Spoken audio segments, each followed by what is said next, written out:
할렐루야. 네, 주님의 은혜가 오늘도 여러분 삶 가운데 가득하시기를 주의 이름으로 축원을 드립니다.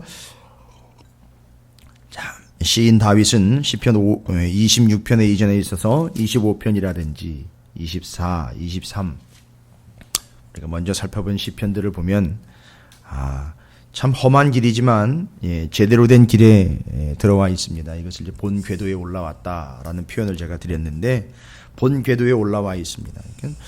어떻게 보면 본 궤도에 올라와 있는 것 같이 보였던 사람들도 가만히 보니까 곁길에 가 있는 것 같고 또 어떨 때 보면 엉뚱한 길에 가 있는 것 같고 뭐 그런 모습들이 이렇게 종종 보이기도 합니다. 또 가다가 어린아이들이 부모 앞에서 털썩 주저앉아가지고 밥 안 먹겠다라고 떼 쓰는 것처럼 주저앉아가지고선 떼를 쓰듯 그렇게 멈춰버리는 인생들도 보이기도 하고요. 또 답답한 것은 자꾸 뒤를 돌아보면서 자꾸 옛날 얘기 해대고 그 예전에 뭐 그 길 예전에 거기 어디 뭐 이런 얘기를 자꾸 하는데 참 답답하지요. 그랬더니 어쨌든 본 궤도에 그 길 여호와의 길로 들어와 있다라는 사실 자체가 얼마나 큰 은혜인지 뭐 그 길은 다른 길이 아니라 토라 곧 하나님의 말씀의 길을 따라가는 길이고 또 신약으로 보면 예수 그리스도가 그 길이니 말씀대로 살고 예수 그리스도를 믿는 것이 그 길이라고 이야기할 수 있거든요. 그러나 그 길에는 걸림돌이 있습니다. 그 가장 큰 걸림돌은 자기가 자기 스스로 걸려 넘어지는 자기의 죄악이 자기의 걸림돌이 되고 어떨 때에는 그렇죠. 주변에 있는 공격자들이 자기에겐 걸림돌이 됩니다. 오늘은 아마 그 길에서 도사리고 있었던 공격자들 중에 한 부류에 대한 이야기인 것 같습니다. 시편 26편을 보니까 다윗이 이 시인 다윗이 1절과 6절과 11절 다 5절 간격으로 공통적으로 기록을 하고 있는 내용이 이 다윗이 지금 처해 있는 상황이 어떠한 상황인지 마음이 얼마나 어려운 상황인지에 대한 고백들을 1절, 6절, 11절에 공통적으로 고백을 해놨습니다. 그러니까 이게 시인 다윗이 시편 26편을 기록한 이유가 되기도 하고 지금 다윗이 어떤 상황 가운데 있구나라는 걸 알 수 있습니다. 뭐 이건 다 우리의 마음이고 우리가 겪을 수 있는 일이고요. 우리가 당할 수 있는 일이고 뭐 요즘에 저도 이런 마음 가운데 있는 것 같고 다 마찬가지입니다. 어떤 마음입니까? 내가 나의 완전함에 행하여 싸우며 흔들리지 아니하고 여호와를 의지하여 싸우니 여호와여 나를 판단하소서라는 걸 보니까 하나님이 판단하시면 괜찮은데 이게 길 위에서 만난 대적자들이나 같은 신앙생활을 한다거나 같은 한솥밥을 먹는 사람들이라고 일컬어지는 이들이 판단을 하고 앉아 있습니다. 다윗이 그런 판단을 받고 있는 것 같아요. 뭐는 어떻고 아마 왕임에도 불구하고 그건 쉽지가 않은 것 같습니다. 하나님이 기름을 부어서 세웠음에도 불구하고 옆에서 들쑤서대는 것은 어떻게 막을 수가 없는 모양입니다. 누군가 계속 판단을 해요. 근데 이 판단이 그냥 판단이 아니라 모함을 하고 오해를 하고 없는 사실들을 만들어내고 폄하하고 깎아내리고 그렇지요. 평가해대고 낮추고 비하시키고 없는 사실들로 찍어다 붙이면서 다윗에 대해서 이런저런 판단들을 내뱉고 있는 그런 상황들입니다. 다윗이 상당히 대범한 인물이기도 하지만 평생을 이런 공격들 속에서 살아왔기 때문에 마음이 쉽지 않은 것 같습니다. 거기에 대해서 다윗이 내가 나의 완전함에 행하여 싸우며 라고 이야기를 합니다. 여러분 여기 내가 완전함에 행하였다라는 말은 다윗이 교만해서 난 이렇게 잘했는데 왜 나한테 그따위야 라고 이야기하는 게 아닙니다. 1절, 6절, 11절을 특별히 좀 염두에 두시기 바라겠습니다. 이건 다윗이 하나님 앞에 드리는 고백이에요. 자기를 오해하고 있고 자기를 공격하고 있고 자기를 폄하하고 있는 적들에게 하는 얘기가 아니라 하나님 앞에 하는 얘기입니다. 하나님께 드리는 얘기예요. 그럼 기왕에 나온 말씀이니까 6절과 11절을 다 보시고 그것이 뭘 의미하는지를 말씀을 드리겠습니다. 6절에서도요. 여호와여 내가 무죄함으로 손을 씻고 주의 제단에 두루 다니며 라는 얘기는요. 그렇죠. 공격하는 자들이 나를 죄인 취급해요. 그래서 심리적으로도요. 예전에도 제가 한번 말씀을 드렸어요. 심리학적으로요. 제가 이거 심리학을 인용을 하는 게 아니라 사람의 본성에 대해서 이야기를 할 때 심리적인 측면으로 어떤 얘기를 하느냐 하면 상대방에 대해서 사람의 본성이 용서를 안 하려고 한대요. 말로는 용서합니다, 이해합니다 하는데 그 문제가 생기면 그걸 가지고 계속 속에서 이건 묵상하는 것도 아니고 그걸 계속 가지고 있다고 그럽니다. 그러면 이게 자기한테는 어떤 의미로 작용하느냐 하면 물론 상처로 작용합니다. 그런 얘기가 있죠. 산, 염기에 반대되는 산, 옛날에는 뭐 양잿물이라든지 이런 산 그 액체를 담고 있는 그릇이 제일 많은 피해를 보고 제일 많이 상하지 않습니까? 그게 뿌려진 상대에게가 아니라 그걸 담고 있는 그릇인 바로 그 산을 담고 있는 그 용기 자체가 제일 많이 상하는 거예요. 저도 가끔씩 소독약이라든지 소독제를 플라스틱 제품에다가 이렇게 담아놓고 분무기로 뿌리든지 아니면 그걸 덜어놓는 데 이용을 하는데 금방 상하더라고요. 뚜껑이 금방 날아가서 금방 부식이 되더라고요. 깜짝깜짝 놀라죠. 그러니까 이 안에 그걸 담고 있으면 누가 제일 손해냐 하면 본인이 손해예요. 그런데 그런 공격들을 지금 받고 있는 이 다윗이 평생 그런 거를 자기가 지금 공격을 받으면서 살아왔는데 자기는 지금 무죄하다라는 이야기를 하면서 손을 씻고, 이게 손을 씻었다는 얘기가 이제 빌라도 얘기도 이제 기억나시잖아요. 사람들 앞에서 예수를 대신 예수 대신에 바라바를 내주고 예수를 십자가에 못 박으라고 이렇게 요청을 할 때, 아니 요청이 아니죠. 이건 뭐 무리가 아주 때로 몰려와가지고 우선 윽박지르는 거나 마찬가지죠. 그때 예수의 무죄함을 이미 알았거든요. 그럼에도 불구하고 군중이 욕을 하니까 그래 그럼 내주면서 니들이 알아서 하라. 나는 이 일에 대해선 혐의가 없다 하고 손을 씻는데, 그렇다고 또 그게 된 것은 아니지만 그 손을 씻는 행위는 뭐냐 하면 내가 죄가 없다라는 걸 호소하는 거거든요. 그러니까 지금 공격하는 자들이 뭐라고 얘기를 하는 거냐 하면 다윗 그는 죄 많은 자다라는 걸 얘기하는 거예요. 이제 그런 공격을 하는 거죠. 그 다음에 11절은요. 나는 나의 완전함에 행하오리니 나를 속량하시고 내게 은혜를 베푸소서. 그 앞절에 보면은요. 그들의 손에 사악함이 있고 그들의 오른손에 뇌물이 가득하오나, 바로 공격하는 사람들의 속성에 대해서 이야기를 하고 있죠.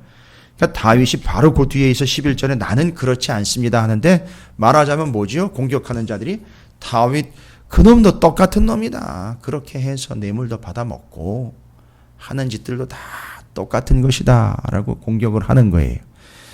여러분 생각을 해보십시오. 다윗이요 계속해서 이런 공격들을 받습니다.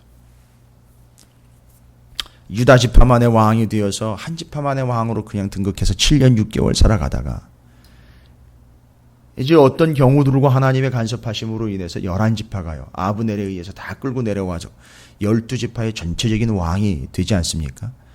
그럼에도 불구하고 이 11지파가요 끝까지 자기들 지파들의 연합 성향을 계속 드러냅니다. 그래서 다윗이 큰 성과를 낸 게 뭐냐 하면 나라를 정복한 게 아니라 지파를 통일한 게 다윗의 성과거든요. 모세는 나라를 세운 게 성과라면 그런 어려움 가운데 있었습니다. 다윗이. 그래서 계속해서 사울에 남아있는 잔당들이 계속 다윗을 곱지 않은 시선으로 계속 봤고요. 뭐 압살롬을 피해서 도망갈 때 시므이라는 사울의 그 잔당의 세력이 모래를 뿌리면서 모함을 했던 그런 소식도 직접 자기 눈앞에서 그런 일들이 막 벌어지는 걸 보고 저걸 갖다 죽일까요? 냅둬라. 아, 내 아들놈도 저 따윈데. 그 사울의 그 잔당이 저들이 지금까지도 감정적으로 나한테 그걸 담고 있구나. 혹시 내가 바라는 것은 저 때문에 하나님이 내게 복을 주시지 않을까. 난 그거 하나 기대한다. 이러면서 그냥 유유히 도망가 버리는 다윗의 모습 속에서는 참 안쓰러움도 배어 있는데, 자, 문제가 뭡니까? 시편 26편에서 이야기하고 있는 완전함 1절, 6절의 무죄함, 11절의 완전함이라는 말은 이건 단어가 각각 좀 다르지만 한 단어로 표현하면 하나님 나는 결백하지 않습니까? 라는 얘기. 이 세 개의 단어를 한 단어로 바꾸면 결백하다는 겁니다. 그러니까 공격하는 사람들이 오해하고 편견을 가지고 공격하고 외면을 하고 심지어는 욕을 해대고 심지어는 죄를 진 나쁜 놈이라고 막 뒤에서 폄하하고 있을 때에 다윗은 뭐라고 얘기한다고요? 하나님, 나는 저들이 이야기하는 것처럼 그런 자가 아니라는 걸 하나님이 아시지 않습니까? 하고 뭐야? 누가 어떤 놈이 그런 소리를 해? 가가지고 내가 그 앞에서 대면해가지고 삼자 대면해가지고 그건 그렇고 이건 아니라는 걸 내가 한번 따져봐. 우리는 당장 이렇게 반응이 나오지 않습니까? 근데 다윗은 그러질 않고 뭐라고 이야기를 하느냐면 내가 그렇지 않다라는 걸 하나님이 아시지 않습니까? 나는 그 사람들 앞에서 결백한 게 아니라 하나님 앞에서 결백한 겁니다 라는 걸 이야기하는 거예요. 그러니까 이 사람 수준이 이제 이거죠. 일일이 쫓아다니면서 그건 이렇고 저건 저렇고 해서 변명하면서 해석하거나 그들을 이해시키려고 하는 것이 아니라 하나님과의 관계에 있어서 하나님 앞에서 내가 결백하다는 걸 하나님 아시지 않습니까? 라는 거예요. 여러분, 이 결백이라는 거는요, 흠없음, 난 잘못한 게 없다, 이렇게 단순하게 이야기하는 게 아니라 성경적인 결백은 하나님 앞에서의 성도의 태도를 말하는 겁니다. 그러니까 그 사람들이 뭐라고 이야기를 하든 그런 문제가 아닌 제가 하나님 앞에서 지금까지 했던 그런 태도들, 행동들 하나님이 아시지 않습니까? 하나님을 두려워하여 하나님을 존경하며 하나님만을 바라보며 하나님만을 따르려고 했고 토라 그 길로만 가려고 했던 나를 하나님이 아시지 않습니까? 라고 되려 하나님 앞에서 자신인 이런 결백한 삶을 살지 않았습니까? 라고 고백을 하는 거예요. 그러니까 사람들 앞에서 네가 이야기하는 것처럼 난 그런 적이 없어 라고 CCTV를 돌리는 게 아니고요. 더 두렵고 무서운 건 뭡니까? 어찌 하나님을 속입니까? 내가 하나님 앞에서 그런 일이 없는 것으로 하나님만을 두려워하며 하나님만을 존경하며 하나님만을 따르며 하나님만을 바라보며 하나님의 말씀만을 구하며 왔는데 저들은 저렇게 나를 공격하니 하나님, 제가 하나님 앞에서 그런 태도를 가지고 왔다라는 그 결백을 하나님이 아시지 않습니까? 라고 그런 문제가 왔을 때에 하나님 앞으로 나오는 겁니다. 그 사람을 찾아가 당신은 왜 그런 얘기해? 당신 틀렸어. 야, 이 나쁜 놈아, 네가 어떻게 나한테 그럴 수 있어? 이런 게 아니고요. 하나님 앞에 와서 하나님 앞에서의 자신의 태도가 어떠했는지 하나님 아시지 않습니까? 예. 이건 다윗만의 이야기가 아닌 것 같아요. 오늘날 수많은 사람들이 이런 고통과 이런 아픔들과 이런 오해와 이런 편견들과 이런 고민들 속에 살아가고 있는데 저도 마찬가지예요. 그럴 때 답은 하나입니다. 아, 참 왕답다. 아니요. 하나님의 사람답다라는 거죠. 하나님의 사람답다. 여러분, 우리가 새벽마다 나오는 이유가 뭡니까? 하나님 앞에서의 결백함 아닙니까? 저 세상으로 나아가 세상의 문제들을 해결하기 위해 세상들과 어떤 이들은요, 세상들과 맞대면을 하라 뭐 이런 얘기들도 하고 있는데 아니요. 세상과 맞대면 하는 것보다 더 중요한 건 뭐냐면 하나님 앞에서의 결백함을 지키는 것이 가장 중요하다라는 걸 이야기하고 있습니다. 그러니까 세상이 뭐라고 하든 하나님 앞에서의 이 성도의 결백함은 유지되어야 한다는 거죠. 그래서 우리는 하나님과의 관계를 늘 염두에 둬야 된다는 사실입니다. 세상은요, 사람은요, 인간은요, 자기가 좋으면 좋은 거고 싫으면 나쁜 거예요. 그래서 자기가 싫어하는 것을 쉽게 얘기하면 틀렸다라고 이야기를 하고 자기가 싫은 것을 나쁜 거라고 이야기를 해요. 자기 기준에서 늘 그렇습니다. 항상 사람이 그렇습니다. 표현해내는 게 그건 틀렸어라는 이야기는요, 정답, 오답을 얘기하는 게 그건 내가 싫어하는 거야 라고 이야기를 하는 거죠. 그걸 들을 수 있어야 되는 겁니다. 따라서 오늘을 살아가는 우리에게요, 우리 주변에 우리는 고소 고발하고 심지어는요 외면하면서 오해하기 일쑤이고 착각하기 일쑤이고 판단하기 일쑤이고 그리고 공격하기 일쑤이며 뒤에서 뒤통수 치기 일쑤인 이 세상에서의 공격자들이 우리를 공격하고 있지만 우리는 그들과 맞서서 그 오해를 풀어내려고 하는 것이 아니라 하나님 앞에서의 결백함을 유지해야 한다라는 것 대원칙으로 주고 있습니다. 이게 삶의 원칙입니다. 그래서 그들을 일일이 대면하는 것이 아니라 너는 내 앞에서 결백한 자가 되어야 한다라는 걸 깨달은 다윗이 우리의 인생에 모든 닥쳐오는, 모든 달려오는, 모든 공격해오는 오해들과 공격과 고소와 고발들, 그 다음에는요, 공격들, 바로 그 모든 것들 속에서 그것들을 이기며 살아가는 방법은 그들보다 세지는 것이 아니라 하나님 앞에서 늘 결백함을 유지하는 것이다 라는 것이요. 왜 중요할까요? 하나님 앞에서 결백함은 세상이 다 모함하며 덤벼도 이 세상의 모든 사람들이 싹 다 하나가 돼가지고 싸잡아서 나를 모함을 해서 공격을 해도 단 하나의 존재인 하나님만이 나를 인정해 주신다면 그것으로는 오케이. 그것이 인생이고 그것이 정답이라는 거죠. 그래서 우리는 하나님 앞에서의 결백을 지켜야 된다라는 겁니다. 이게 흠없고 죄 없음에 대한 이야기가 아니라는 걸 제가 다시 한번 말씀드립니다. 그건 하나님 앞에서의 자세를 이야기하는 겁니다.